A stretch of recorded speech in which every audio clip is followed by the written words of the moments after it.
Hi, welcome back to the channel, TrainStation 2. Alright, give you a progress update on this train tycoon. I think I'm gonna get first.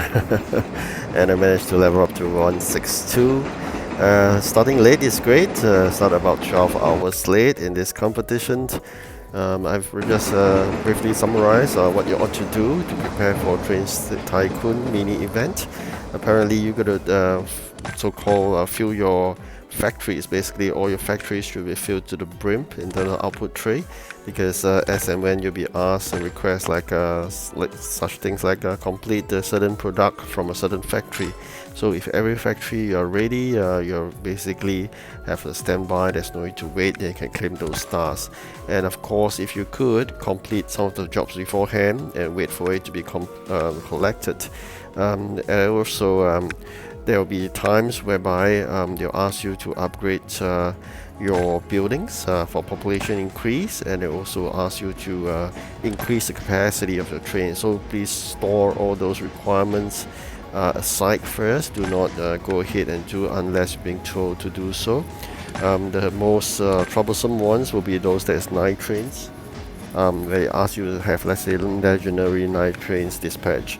So those you can basically throw them away by clicking on the bean button, and then, or sometimes you've got to watch a video to throw them away. So otherwise, the most hated one, which is really to me, is the night trains. Basically, those 3 stars are the tough ones. Collecting of the whistles, the 4 whistles is fine, but asking you to collect 8 whistles sometimes is a bit too much.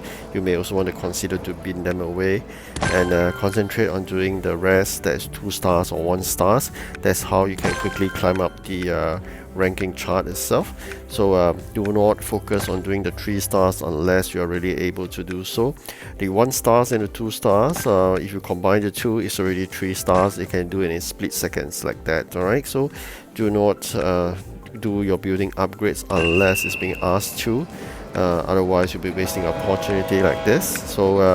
So check out what you require for your building upgrades and then go and grab those materials for the building upgrades. That itself, I think you could fulfill them. Sometimes they give you 2 stars as well.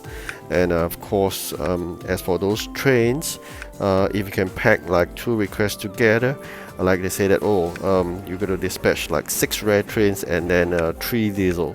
So if you could dispatch a diesel rare train, that will fulfill both criteria itself, and then you're going to aim to complete both at the same time if possible. So that is something that I always urge you to do. Prepare all the materials up front in the factory. Quite a number will be asking about factory produced items, and that's something you ought to do. Increasing so-called trade capacity is not always happening, so not to worry too much on that. So it's really preparing by having all the materials in the output tray ready. Alright, so if you could use the input tray as well as the additional warehouse spacing. Tapping on the whistles. Alright, so here we come, 9 trains, 3 stars. This is a terrible one. Just throw them away. There you go, regenerated with a 3 trains that's more palatable. Do not focus on doing 9 trains. You're just wasting your turns, and end of the day it will slow you down in the competition. Alright, so that's how you work out this mini tycoon event itself. Alright, so if you ask me, that's all I prepare. And of course, starting late itself, you're grouped together with a very relaxed group of people who doesn't really like go sleepless nights trying to win the competition. Winning this competition has 2 purposes. One, of course, you grab those rewards based on the first position, 2nd or 3rd. The other, of course, is to gain points for your headquarters. You just remember this, every time you get first, I think you add about 1,500 points to your headquarters. And with headquarters wise, there's a progress chart, you earn rewards as well. So that's how you do this. And if you do not want to compete much or waste much time in this mini event, no problem. I think as I mentioned in my previous video, the upcoming event, I think it's a seaport event. That is something you ought to focus on the captains first before you do the actual trains missions. So with that, there are always a 2-step approach. Only seaport event is that tedious.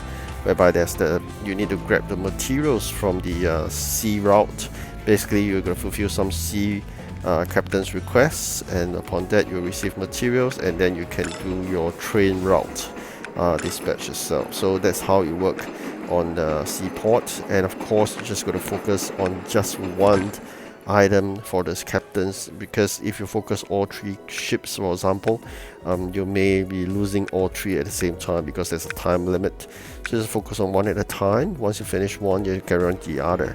So that's how you do for the seaport event. When it comes about, it's easier for me to use the interface to explain to you. Otherwise, it's quite difficult to explain something of that sort using just verbal. So only when the seaport event arrives, I can explain in more details, but roughly that's how you do for the seaport event. I'm really looking forward to it, because I want to expand my Region 1 and 2 fleet even larger if possible. And if it's not back to Region 1 and 2, then I'm hoping to get all the trains, because I think I do have some missing trains in Region 1, 2 and 4. Region 3, I've completed the collection of all the trains, so my fleet is filled, of course, as well with some duplicates trains and fully upgraded. So that's good for Region 3. I'm really happy, because Region 3 is the one that I spend a lot of time in, and now I'm trying my best to complete with the highest capacity for Region 4, because I know that this is something I need to do. I mean, we're climbing up the levels already. There's no choice, there's no stopping to it, because every time you do something you've got to climb up the levels. But I'm trying to push it back, because once I hit 200, I may need to enter into Region 5, and when that happens I may not be fully prepared. So when it comes to maybe level 165 or 70, I may need to stop collecting keys for converting to containers. So I need to store up my metal keys to somewhere like 3000 metal keys before I cross over to 200, because when you hit start, you are without any trains, you may be in the deep trouble when you enter in the new region. Unless you want to give this ETO a try, the event trains only, which means that when you enter a new region and when you're at the tail end of the event, then once the event completes, you enter a new region and you exchange for all the event trains only, and then because of the good capacity and events, when next competition happens, you only ask for trains that you have. You may be at a very good advantage with event trains only. But on the flip side for events train only is that you cannot collect any container containing trains, even for the meta keys or even the daily bonus on the 5th, every 5 days there's one. So you're going to forego all this if you want to embark on event trains only. A good thing event train only is that you get to compete in competitions at a very good advantage, but the flip side is you cannot collect a huge fleet in the new region. You can see from my Halloween event, I got 6 out of 6, which means that I got all the competition first. So I don't think it's really necessary to start an ETO. Just start late, prepare in advance for head start EP points. That will be sufficient for you to get first in every time the competition. So I've already shown you. If you have not seen my previous video, go and take a look at the playlist. I got 6 out of 6 for Halloween event. Getting 6 first is important because, as I mentioned, every first is 1005 to headquarters, and I got 9000 headquarter points for that. And I progress along the way and claim more upgrade materials for the train capacity. Alright, so we should be able to get first for this mini event competition as well. As I said, starting late is the key, preparation is second, and of course luck comes to play as well. So this is how you prepare for competition. I hope you may wish to do the same thing so you can get first as well. Okay, but sometimes no guarantee, because as many people has been learning how to start late and prepare in advance, you may be faced with very tough competitors, but most of the time it's much better off than starting early or on time.